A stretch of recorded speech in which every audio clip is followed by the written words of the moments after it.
amis, j'espère que vous allez bien. Aujourd'hui je vous retrouve donc dans une petite vidéo pour tester le petit fond de teint Maybelline Dream Matte Mousse. Je l'ai reçu il n'y a pas longtemps et je ne l'ai pas encore testé. Je voulais absolument le faire en vidéo histoire de vous donner mon avis parce que c'est un des fonds de teint que j'ai jamais testé. Pourtant c'est un fond de teint de grande surface qui est pas très cher.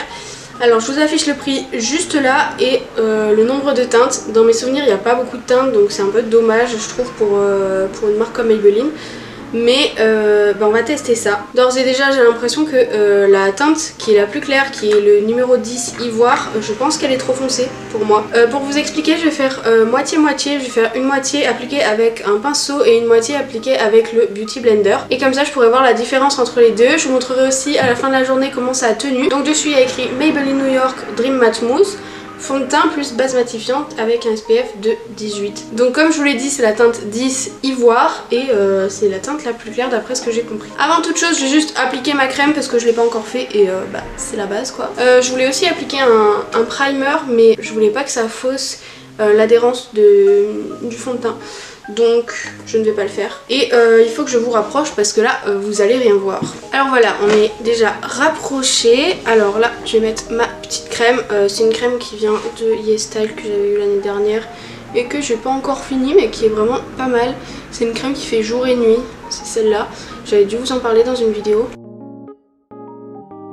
Ah oui aussi je vais essayer de voir si le blush et le contouring crème se fondent bien dans le fond de teint. Pour la teinte on est sur ça, je sais pas si vous verrez bien, c'est quand même plus foncé que moi je trouve. Hein. Je pense que pour une teinte d'été ça m'irait mais je vais commencer par le petit pinceau. On va faire que ce côté.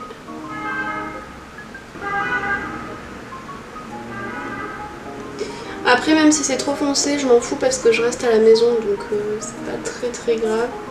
Mais bien sûr si c'est trop foncé je ne le mettrai probablement pas pour sortir. Franchement j'ai l'impression qu'il est bien lissant, il est pas mal. Je vais en remettre un petit peu parce que là je pense que j'en ai quand même pas assez. Je vais en mettre un petit peu aussi sur les paupières pour voir si il peut servir de base à paupières, why not hein. Franchement il faut que je descende dans le coup parce que là on est sur une couleur qui est quand même vachement différente et en plus j'ai le cou très blanc. Donc on va faire en sorte que ça matche. Je suis désolée si je vous regarde pas et si je regarde là mais il me faut mon miroir quoi. En vrai là je vois bien la différence en termes de floutage des pores, j'ai vraiment l'impression que c'est pas mal. Donc le côté pinceau est fait, maintenant on va tester avec le Beauty Blender qui est pas hyper propre mais on va faire avec. On va voir ce que ça donne. Ok, je crois que j'en ai déjà trop pris. J'ai pas mal de rougeur et de boutons de ce côté donc écoutez. Du peu que je vois j'ai l'impression qu'il est vraiment pas fait pour être appliqué au Beauty Blender. Très honnêtement je trouve que le pinceau fait beaucoup mieux le job. En fait le rendu est quasiment le même des deux côtés sauf que au Beauty Blender c'est plus difficile à travailler. Il faut le travailler plus longtemps. Donc je pense que le mieux c'est le pinceau. Donc je vais repasser un coup avec le pinceau sur l'ensemble du visage. Et voilà. Du coup je repasse sur tout le visage pour uniformiser. Bon par contre ça couvre pas les cernes hein. Ça vous l'aurez bien remarqué je suppose. Franchement je trouve vraiment que le rendu est très joli pour un fond de teint à ce prix hein. En plus il est pas désagréable à poser. Là je le sens pas particulièrement non plus. Il est vraiment bien. Je vais essayer de mettre un anti-cerne pour voir comment ça évolue. Je vais prendre mon anti-cerne Makeup Revolution, le Conceal and Define. La teinte si vous voulez savoir c'est C1. Je l'aime pas particulièrement parce que je le trouve trop clair. Mais vu que le fond de teint est un tout petit peu trop foncé, encore que franchement ça fait vraiment une très belle peau hein. C'est un tout petit peu glowy, pile aux endroits où il faut. Je suis bluffée. Je sais pas s'ils ont un anti-cerne de la même gamme. Mais ça vaudrait le coup de se renseigner là pour le coup. Ah, il est vraiment beaucoup trop clair cet anti-cerne. Je crois que j'ai préféré sans. A few moments later. Franchement je trouve que ça a grave dénaturé le fond de teint. Mais c'est pas grave, on va faire avec. Je vais tester juste ça. Petit stick de Action. Il est dégueulasse mais on s'en fout. Qu'est-ce que t'as Sunny? J'ai l'impression que ça se fond bien et que ça enlève pas la matière. Deuxième côté. Ok, là je me suis chiée. Voilà. Je vais mettre un tout petit peu de blush aussi. Vraiment, je vais pas en mettre énormément. Parce que comme je vous l'ai dit, je reste à la maison aujourd'hui. Je voudrais pas le gaspiller parce que je l'aime bien ce blush. Ah oui, le blush, j'ai pas dit du coup. C'est ce dont je vous avais parlé dans une vidéo il y a pas très longtemps. Si, en fait, ça fait un moment. C'est la marque MUA Makeup Academy. C'est une marque qui est vendue entre autres sur Beauty Bay. Et qui fait des blushs liquides très bien, mais tout le reste de make-up j'aime vraiment pas. Mais vraiment leurs blushs liquides ils sont vraiment très cool. Peut-être que ce serait pas mal que j'essaie de poudrer que d'un côté pour voir comment ça rend au fil de la journée. J'espère que ça va pas être trop laid parce que j'aimerais bien filmer d'autres vidéos quand même. Mais franchement le rendu est vraiment super beau. Il y a un petit glow là au niveau du haut des joues. C'est trop beau. Poudre Serge Louis Alvarez, toujours interminable, mais je l'aime bien donc ça va. Alors, quel côté je vais poudrer? Celui-là. Ça se voit pas tant que ça hein, que c'est poudré et pas l'autre côté. Bah écoutez, on va rester comme ça. Je vais mettre du mascara et je vous retrouve dans la journée. Là pour info, il est midi 43, oui je sais, c'est pas super tôt, mais bon. J'essaierai de vous retrouver vers peut-être 15 ou 16 h et puis à 20 h. Ou 21 h pour enlever ça.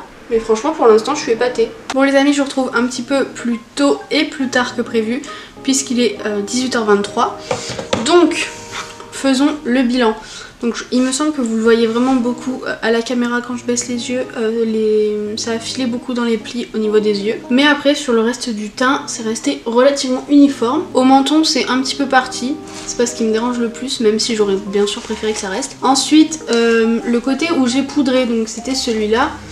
La brillance qu'il y a ici n'est pas présente ici, donc c'est vrai qu'en poudrant on reste sur un truc beaucoup plus uniforme, même si c'est pas non plus hyper choquant au niveau de la brillance à ce niveau là. Alors je trouve que il s'est un peu plus oxydé du côté où il est pas poudré et ça c'est plutôt étonnant je trouve, mais franchement le rendu final est pas dégueulasse, vraiment.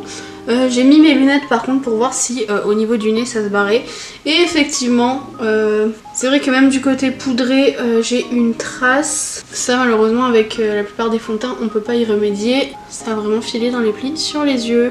Mais je crois que j'avais pas poudré les yeux donc c'est relativement normal. Donc voilà, je sais pas ce que vous en pensez. Je trouve aussi que ça avait bien camouflé mon bouton, même si c'est le côté justement où j'ai pas poudré, ça a pas énormément migré. Je suis assez satisfaite dans la globalité de ce fond de teint. J'aimerais bien le tester aussi du coup avec un primer, je suis sûre que ça pourrait faire un super effet. Donc pour finir, le bilan est assez positif sur ce fond de teint sous forme de mousse.